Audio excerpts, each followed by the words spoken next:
Well, now that we got all that cream, it's butter making time. I'm just hoping that this ancient mixture that is older than me holds up to the task. It did get a little messy. The ladies warned me on my goat milk group, but these lumpy bits, that's butter, and the liquid is buttermilk. And I think that this is probably about as much as this mixer can do. Awesome! Now we have to wash the butter, and then we have to salt the butter. So to wash the butter, I've gathered up and put it in a bowl of ice water, and you kind of knead it. And like that water's getting a little bit milky, so I'm going to drain it and put in some fresh ice water, and you just keep doing that until your water is staying clear. That way you get all the little bits of milk and cream out so that your butter will last. I should not have put the whole half gallon of cream in the bowl because it overflowed. Ay, dang it. I got some out though, so now we have headspace. But lesson learned, it needs more headspace than you think it does.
You know, y'all, Heather over at Sage and Stone says, you got to make a mess or it doesn't count.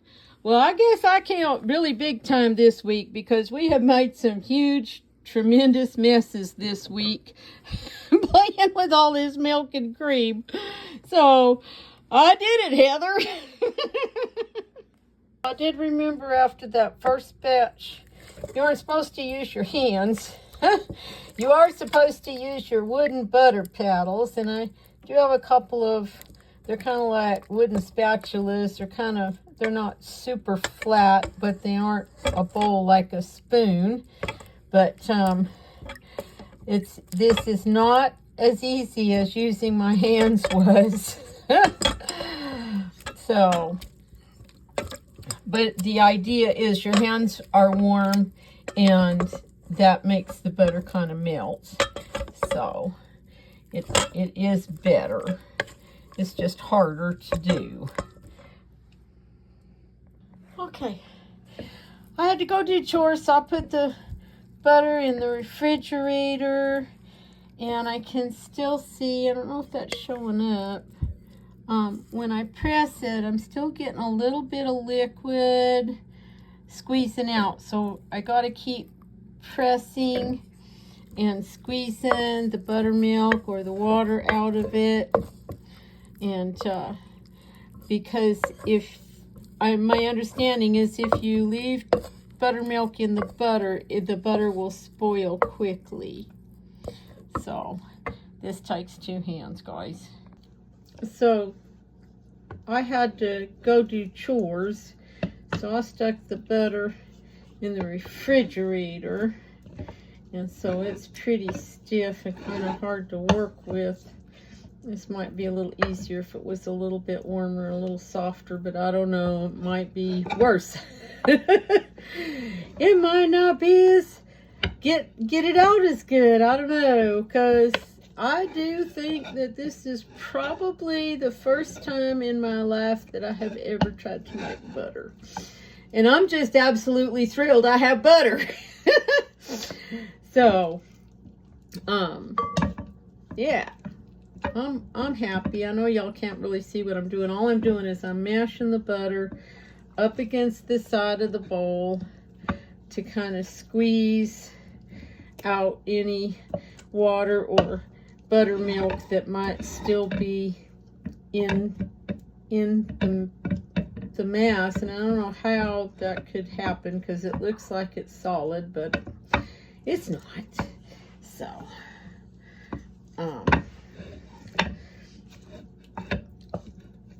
and then the next thing I'm going to do is salt it. And I'm seeing recommendations about a teaspoon of salt to a pound of butter. And this is a pound of butter. So I'm trying to make sure we got as much of the buttermilk out as we can.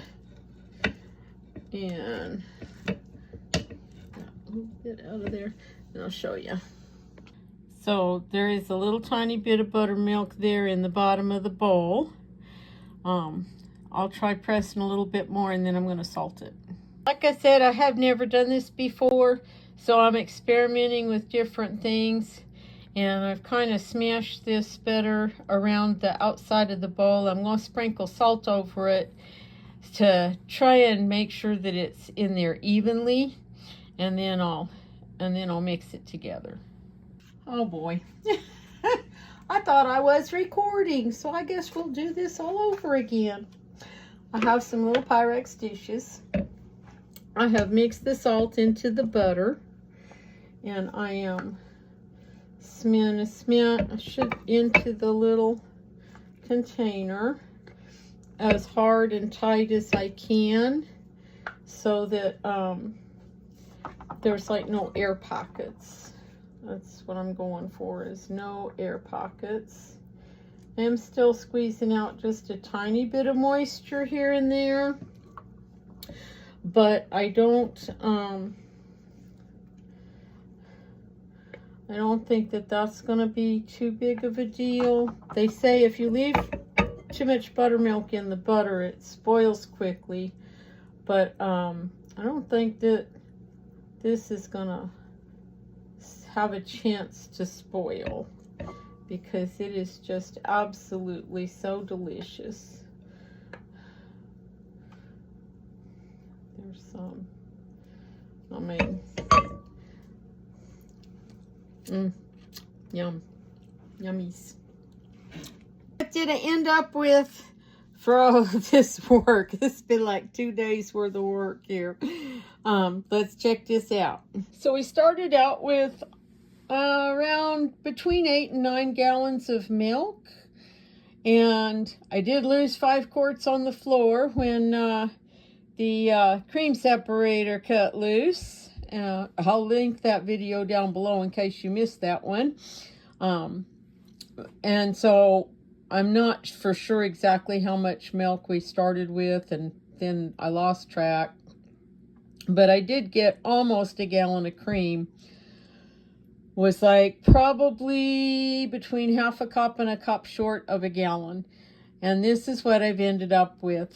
So a quart and not quite a pint of buttermilk.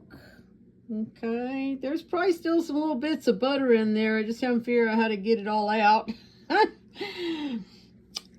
And I was an ounce short of 3 pounds of butter. So this is a pound, this is a pound, this is a pound. So if you ever wonder why butter is like $7 a pound at the store, imagine all the work I've done in 2 days, plus all of the work I did getting that milk. And now you have some idea. So anyway, thanks for watching. Thanks for hanging out with me and following along on my crazy life. You know, I forgot about this, but I probably would have been a little bit over 3 pounds, except I lost probably a good cup or more of cream out of the mixer bowl all over the counter because I didn't think about how much headspace I needed in that bowl. And it just kind of fluffed up and started running everywhere. So, probably would have been a little bit more. But lessons learned. Thanks for staying till the end, because there's more cream in here. All these little pint and half pint jars are the cream that I have spooned off the top of my milk over the last few weeks and have had them in the freezer. So now they're thawed out. So we got some more butter making to do. It is going to be another day. Not today. It's bedtime.